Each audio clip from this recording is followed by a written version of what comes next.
मालूमात के लिए हमारे चैनल को सब्सक्राइब करें और शेयर भी करें।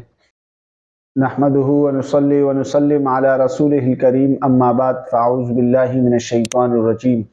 बिस्मिल्लाहिर रहमानिर रहीम। सब्बिहिस्म रब्बिकल आला अल्लज़ी खलक़ फ़सव्वा।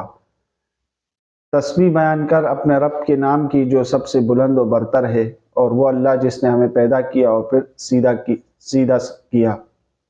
तो रमज़ानुल मुबारक का महीना चल रहा है, तो आज हम बात करेंगे रमज़ान के मुबारक महीने में जो तरावीह की नमाज है उसके दरमियान या उसके बाद पढ़ी जाने वाली तस्बीह का क्या हुक्म है।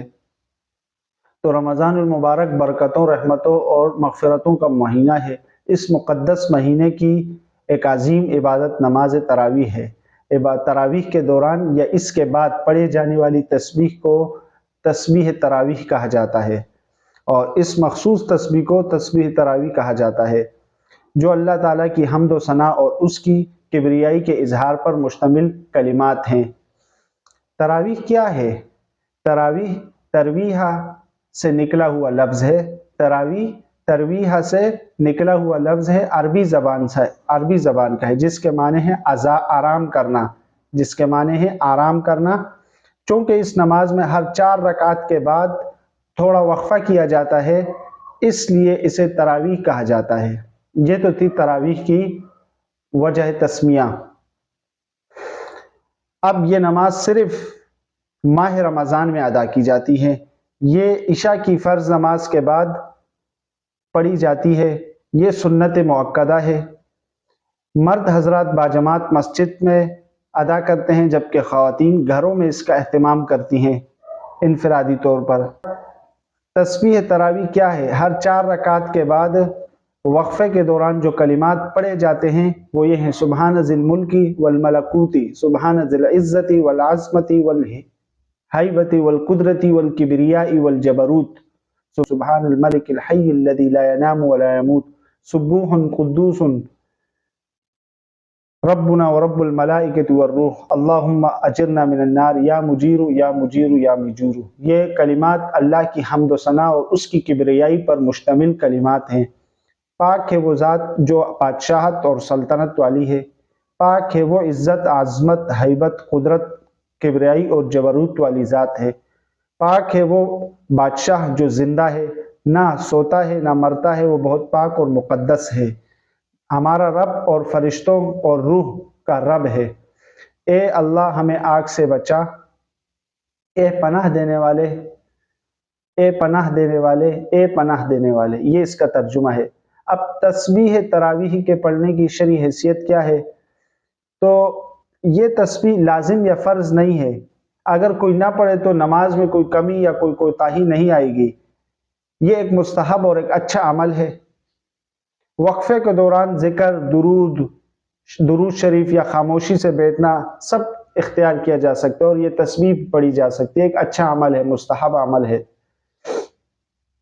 उलमाए कराम के नज़दीक आम तौर पर तरावीह की जो 20 रकातें हैं, जैसे कि सहाबा कराम के ज़माने से मामूल भी रहा है, ख़ुद भी जनाब हज़रत मोहम्मद सल्लल्लाहु अलैहि वसल्लम का अमल भी इस पे रहा है, और बाकायदा हज़रत उमर रज़ी अल्लाह ताला अन्हु ने इसकी जमात का भी एहतमाम किया है, और दीगर सहाबा से भी इसका एहतमाम करवाया है। अलबत्ता बाज़ अहले इल्म जो 8 रकात के भी कायल है, तो दोनों सूरतों में असल मकसद खुशू और खुजू के साथ इबादत करना है। अब तरावीह की फजीलत क्या है? नबी करीम सल्लल्लाहु अलैहि वसल्लम ने फरमाया, जिसने ईमान के साथ और सवाब की नीयत से रमज़ान का क़ियाम का एहतमाम किया, इसके पिछले गुनाह माफ़ कर दिए जाते हैं। ये हदीस सही बुखारी और सही मुस्लिम में मज़कूर है। चंद इसी तस्बीह के तरावीह के हवाले से चंद अहम मसाइल के तरावीह इशा के फ़र्ज़ और सुन्नत के बाद अदा की जाती है। वितर के नमाज तरावीह के बाद पढ़ी जाती है।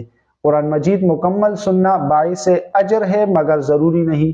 बाइसे अजर है मगर ज़रूरी नहीं। सुन्नत भी इसे कहा जा सकता है, लेकिन अगर कोई मरीज़ है, कोई मुसाफिर है, तो उस पर फिर ये उस दर्जे का नहीं है जिस दर्जे का वाजिब या फ़र्ज़ है।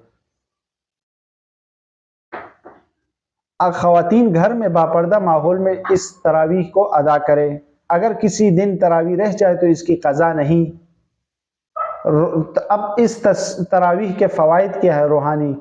تو دل کا سکون اور اطمینان انسان کو ملتا ہے، قرآن سے تعلق مضبوط ہوتا ہے، اور دو سنتیں ہیں اس میں، ایک قرآن سننا بھی سنت ہے اور ایک مکمل قرآن کو ختم کرنا یہ الگ سنت ہے۔ تو تراویح میں دو سنتیں شامل ہیں کہ تو قرآن سنا بھی جاتا ہے اور مکمل قرآن ختم بھی کیا جاتا ہے، اور دل کا سکون بھی ملتا ہے کہ قرآن مجید کی تلاوت سنتے ہیں، اور قرآن کے ساتھ انسان کا تعلق مضبوط ہوتا ہے، اور اللہ سے قربت میں اضافہ بھی ہوتا ہے، اور گناہوں کی معافی بھی ہوتی ہے، اور صبر اور تقوی کے باعث تقوی کی تربیت بھی حاصل ہوتی ہے۔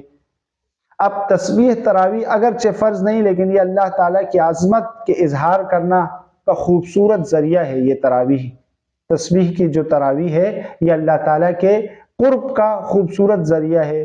یہ رمضان المبارک میں ہمیں چاہیے کہ خضوع و خضوع کے ساتھ تراویح ادا کریں، قرآن کو سمجھنے کی کوشش کریں، اور اپنے رب سے مغفرت اور رحمت کے دعا کریں۔ اللہ تعالی ہمیں رمضان کی برکتوں سے بھرپور حصہ عطا فرمائے اور ہماری عبادات کو قبول فرمائے، آمین۔ وما علینا الا البلاغ المبین۔ مزید علمی معلومات کے لیے ہمارے چینل کو سبسکرائب کریں اور شیئر بھی کریں۔